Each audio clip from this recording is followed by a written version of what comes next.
अस्सलाम वालेकुम नाज़रीन, सियासत की खबरों में आप सबका इस्तकबाल है।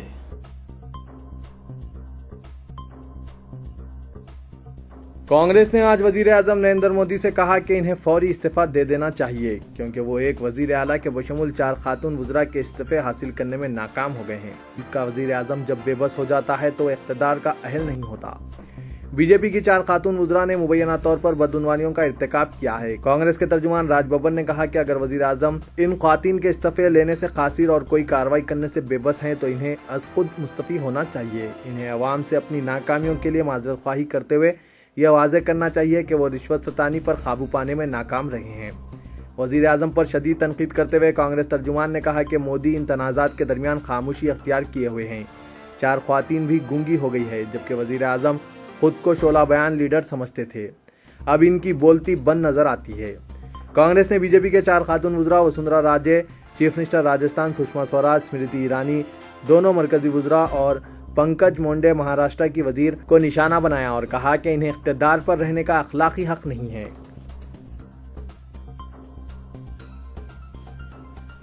वजीर उमूर खारजा सुषमा स्वराज ने वजीर आजम नरेंद्र मोदी की हुकूमत की देसी और बैरूनी मिहाजों पर 13 माह की कारकर्दगी को सराहते हुए कहा कि तब्दीली आ चुकी है और अब दुनिया सुनती है जब हिंदुस्तान कुछ बोले। थाईलैंड के दारुल हुकूमत में जहां वो सह-रोज़ा दौरे पर पहुंची ताकि 16वीं वर्ल्ड संस्कृत कॉन्फ्रेंस में शिरकत कर सकें और बाज़ बाहमी मुआहदों पर दस्तखत की जाए। उन्होंने हिंदुस्तानी बरादरी के इज्तिमा से खिताब करते हुए इनसे अपील भी की कि वो अपनी तवज्जो अपने मादिर वतन पर मरकूज करें और माटी का कर्ज चुकाएं। वो ललित तनाज़े में फंसने के बाद पहली बार बैरूनी सफ़र पर हैं। सुषमा ने अपने एजाज़ में तरतीब दिए गए डिनर में भी मुखातिब किया, जहां योगा पर फ्री मोबाइल एप्लीकेशन का आगाज़ भी किया गया।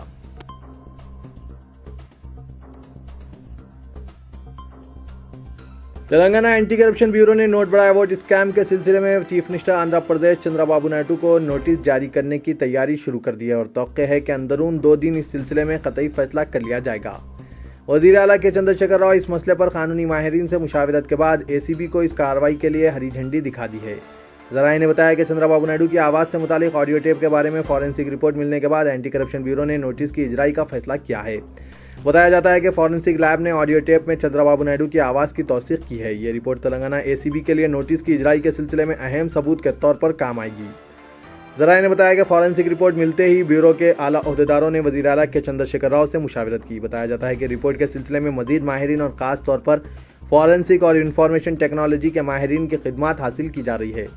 एंटी करप्शन ब्यूरो के ओहदेदार दिन रात इस मसले पर कानूनी माहिरीन से मुशावरत में मसरूफ़ हैं। ज़राए ने बताया कि गवर्नर ESL नरसिम्हन ने एंटी करप्शन ब्यूरो के सरबराह AK खान से मुलाकात के दौरान वाज़ेह कर दिया कि वो इस स्कैम की तहकीकात के सिलसिले में किसी भी मुदाखलत के हक़ में नहीं और कानून के मुताबिक कार्रवाई के लिए एंटी करप्शन ब्यूरो पूरी तरह आज़ाद है। फॉरेंसिक लैब ने अपनी इब्तदाई रिपोर्ट जो एंटी करप्शन ब्यूरो की खुसूसी अदालत को पेश की है, इसमें इस बात की तौसीक़ की गई कि रुकन असेंबली स्टीफनसन से बातचीत करने वाले चंद्रबाबू नायडू ही हैं। लैब ने नायडू की आवाज़ का टेप में मौजूद आवाज़ से तकाबुल करने के लिए बाज़ माहिरीन और नई टेक्नोलॉजी के इस्तेमाल का फैसला किया है। तेलंगाना हुकूमत का मानना है कि फॉरेंसिक लैब की इब्तदाई रिपोर्ट खुद ठोस सबूत है और एंटी करप्शन ब्यूरो इस सिलसिले में कार्रवाई का आगाज़ कर सकता है। इसी दौरान नोट बड़ा अवार्ड स्कैम के एंटी करप्शन ब्यूरो से तहकीकात ने पुलिस में AK खान की अहमियत में इजाफा कर दिया है। बताया जाता है कि चीफ मिनिस्टर इस स्कैम में ACB कार्रवाइयों से खुश हैं।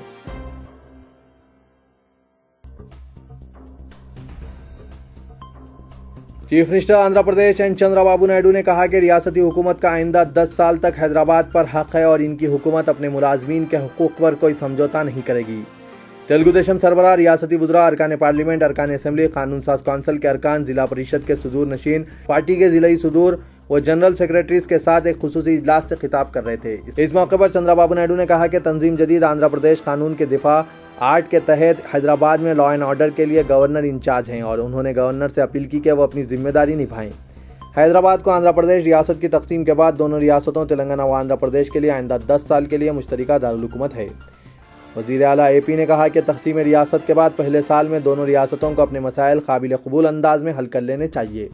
बाद दूसरे साल से मरकजी हुकूमत इसकी जिम्मेदारियां अदा करेगी। चंद्रबाबू नायडू ने कहा कि हम AP तंजीम जदीद कानून के 9वें और 10वें शेड्यूल के मुताबिक अपनी जद्दोजहद जारी रखेंगे और जायदादों व मुलाजमीन के अपने हिस्से के लिए जद्दोजहद करेंगे और अगर ज़रूरत पड़ जाए तो हम हुसूल इंसाफ के लिए अदालतों से रुजू होंगे। انہوں نے کہا کہ ریاستی حکومت آئندہ 10 سال تک حیدرآباد پر اپنا حق رکھتی ہے اور وہ اپنے ملازمین کے حقوق پر کوئی سمجھوتا نہیں کریں گے۔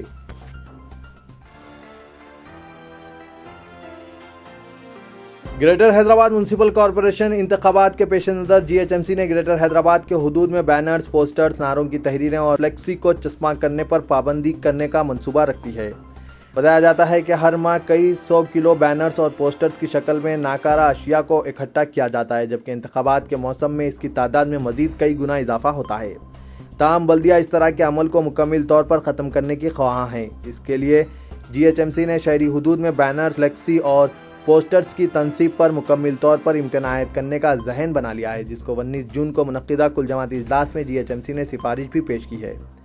مقامی ادارے جات کے اعلیٰ عہدیداروں کا کہنا ہے کہ بعض مقامات پر رقم کی ادائیگی پر بینرز اور پوسٹر تنصیب کی اجازت دی جائے گی، تاہم اس کے لیے شرائط پر عمل درآمد ضروری ہوگا۔ بلدیہ کے ذرائع نے بتایا کہ G H M C Hyderabad city کے مختلف علاقے جات میں لگائے جانے والے پوسٹر، بینرز اور فلیکسی کو اکھاڑ پھینکنے کے لیے خصوصی ٹیم بھی تشکیل دی جائے گی۔ یہاں اس بات کا ذکر بے جانا ہوگا کہ 24 فروری کو ہائی کورٹ نے جی ایچ ایم سی کو شہر سے مختلف پارٹیوں کے بینرز اور پوسٹرز کو فوری نکال دینے کی ہدایت دی تھی۔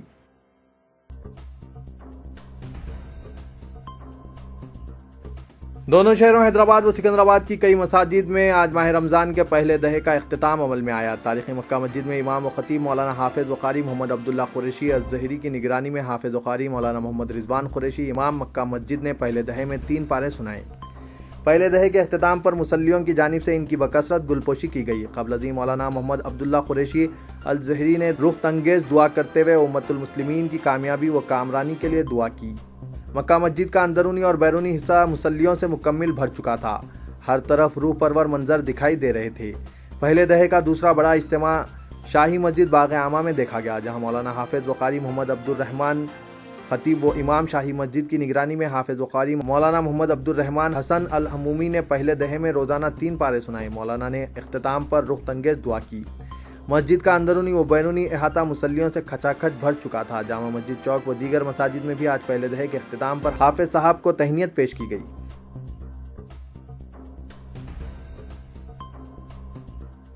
ساؤتھ زون پولیس نے غیر قانونی تلواریں اور خنجریں فروخت کرنے والے 3 افراد 21 سالہ محمد فہیم ساکن تالاب کٹہ، 23 سالہ محمد جاوید ساکن تالاب کٹہ، 20 سالہ محمد اسماعیل ساکن بھوانی نگر کو گرفتار کر کے ان کے قبضے سے 6 تلواریں اور خنجر ضبط کر لیے۔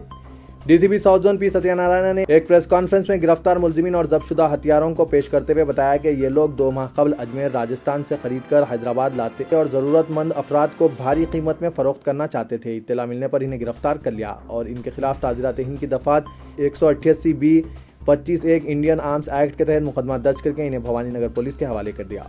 ڈی سی پی نے بتایا کہ اگر انہیں گرفتار نہیں کیا جاتا تو یہ لوگ خطرناک جرائم کے ارتکاب کرتے جس سے حالات خراب ہو سکتے تھے۔ انہوں نے بتایا کہ گرفتار ملزمین شاہی عنایت گنج اور بھوانی نگر، حسین علم، رام گوپال پیٹ میں مختلف سرقے اور فسادات کے کیسز میں ملوث رہ چکے ہیں اور ان پر مقدمات زیر دوران ہیں۔ تو یہ تھا آج کا خبرنامہ، دیجیے اجازت، اللہ حافظ۔